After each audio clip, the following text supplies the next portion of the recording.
আমরা নার্সরা কর্মবিরতিতে গেছি, এটা ঠিক, কিন্তু আমাদের কিন্তু ইমার্জেন্সি স্কোয়াড রেডি আছে এবং আমরা কিন্তু ইমার্জেন্সি মুমূর্ষ যে রোগীগুলা তাদের সেবা চালাই যাচ্ছে এবং আমাদের হাসপাতালে প্রতিটা ওয়ার্ডে নার্সরা আছে। মানে আমাদের তো আসলে রুগীদের সাথে কোনো নাই যে আমরা এদের কোনো দাবির জন্য আমরা কর্মবিরতি গেছি যার জন্য এরা সাপারার হবে। কিন্তু আমাদের একটা খুবই দুঃখ যে আমরা এত মানবিক, আমরা কিন্তু একমাত্র এমপ্লয় যারা রুগীদের, পচা রুগী হোক মানে যে কোনো পেশেন্ট হোক, আমরা কিন্তু তাদেরকে আমরা মায়ের জাতি নারীরা, আমরা সেভাবে তাদেরকে কেয়ার দিই, তাদের পাশে থাকি। সন্তানের যেমন মানুষ লালন পালন করে আমরা ঠিক এভাবেই করি। তা আমরা তো এই কাজটা করতে পারি না যে আমরা সবাই চলে আসি।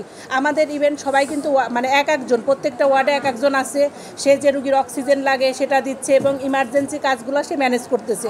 কেননা আমরা সবাই যদি চলে আসি, এক্ষেত্রে যদি কোনো পেশেন্টের বড় ক্ষতি হয়, আমরা এই জন্য এই কাজটা করতে পারি না। আমরা যদি কমপ্লিট, আমরা চাই না যে আমরা এত কঠোর হব, আমাদের এত কঠোর করতে যেন এই রাষ্ট্র, এই সরকার যে আছে, যারা আছে আমাদের ঊর্ধ্বতন কর্তৃপক্ষ, যাদের হাতে এটা চাইলেই পরিবর্তন করতে পারে, যারা আমাদের এই প্রশাসন পদগুলোতে নার্সদের বসাইতে পারে, তারা আমাদের প্রতি যাতে সদয় হয়।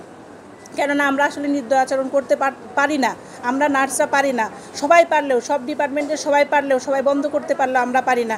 আপনি গিয়ে খোঁজ নেন ভাইয়া, ওয়ার্ডেও পাবেন একজন আছে এবং প্রত্যেকটা সেক্টরেই কিছু না কিছু সেবা দেওয়াই হচ্ছে। ইমার্জেন্সিতে যে রুগীগুলো আসবে, ইমার্জেন্সি লাগবে, আমরা তো ভাই প্রোডাক্ট নিয়ে কাজ করি না, আমরা মানুষের জীবন নিয়ে কাজ করি। সেই জন্য আমাদের যে দাবিটা, এটা কোনো অযৌক্তিক দাবি না, এটা যৌক্তিক দাবি। সেই জন্য আপনাদের মাধ্যমে আপনারা প্লিজ এই খবরটা এই খবরটা পৌঁছাই দেন, মানে একটু মিডিয়ার মাধ্যমে, যে আমাদের যে যৌক্তিক দাবি, এই যৌক্তিক দাবিটা যেন মানা হয়। কেননা আমরা সবার সাথেই মানবিক আচরণ করতে হয়।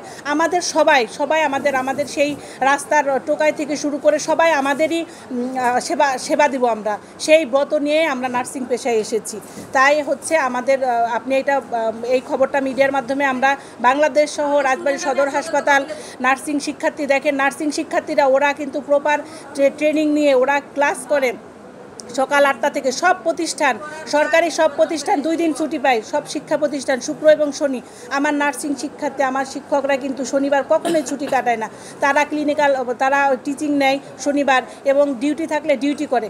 আমরা 24টা ঘন্টা ডিউটি করি, অন্যান্য সব ডিপার্টমেন্ট শনিবার ছুটি কাটায়, আমার কিন্তু ছুটি কাটায় না। আমাদের যারা কর্তৃপক্ষ আছে, আমাদের যারা সেবা তত্ত্বাবধায়ক, সুপারিনটেন্ডেন্ট, সবাই, কেউ না, সবাই শনিবার আমরা অফিস করি এবং আমরা সেবা দেই। আমরা এই নার্সরা কোনো ঝুঁকি ব্যথা পাই না, তারপরেও আমরা কত ইনফেকশাস ডিজিজ এগুলো আমরা ডিল করি, কিন্তু আমরা এটা পাই না, আমরা এটা থেকে বঞ্চিত। তাই আমরা আপনাদের মাধ্যমে জানাতে চাই, সারা দেশের নার্স আমরা এক হয়েছি। আমরা চাই না যে আমরা কঠিন কোনো পদক্ষেপে যেতে চাই যাতে মানুষের জীবনের ঝুঁকি বাড়ে।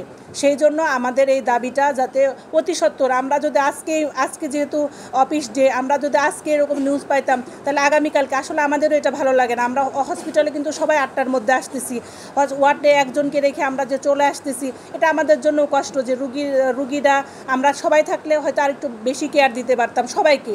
এখন যেমন আমাদের একজন শুধু মুমূর্ষকে দিচ্ছে, আমরা সবাই থাকলে সবাইকে দিতে পারতাম। মনে আমাদের কষ্ট থাকলেও আমাদের বুকে অনেক দুঃখ যে কেন আমাদের কথা শুনতেছে না। আমরা তো রাষ্ট্রের সমস্ত কাজ, এই করোনা মহামারী গেছে, এই ডেঙ্গু আসে, সবাই আমাদের নির্দেশ দিয়ে দেয় স্বাস্থ্য সেক্টরের সমস্ত ছুটি বন্ধ, আমরা কিন্তু সেটাই মেনে নেই।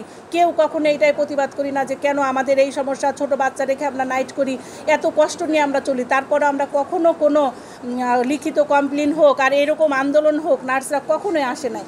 তা আমরা একটা যৌক্তিক দাবি নিয়ে আসছি, এটা হলো আমাদের যাতে এই দাবিটা মানা হয় রাষ্ট্রের কাছে।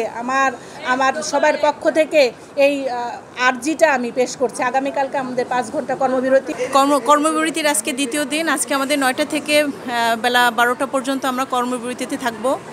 গতকালকে ছিল প্রতীকী কর্মবিরতি। তো যাই হোক, আমাদের এক দফা দাবির মধ্যে আমাদের নার্সিং ও মিডওয়াইফারির অধিদপ্তরের মহাপরিচালক, অতিরিক্ত পরিচালক এবং নার্সিং ও মিডওয়াইফারি কাউন্সিলের রেজিস্ট্রার, এই পদগুলিতে আমাদের নার্সদের ভিতর থেকে তাদের মেধার ভিত্তিতে যোগ্যতা সম্পন্ন নার্সদেরকেই সেখানে পদায়ন করা হোক, এটাই আমাদের দাবি।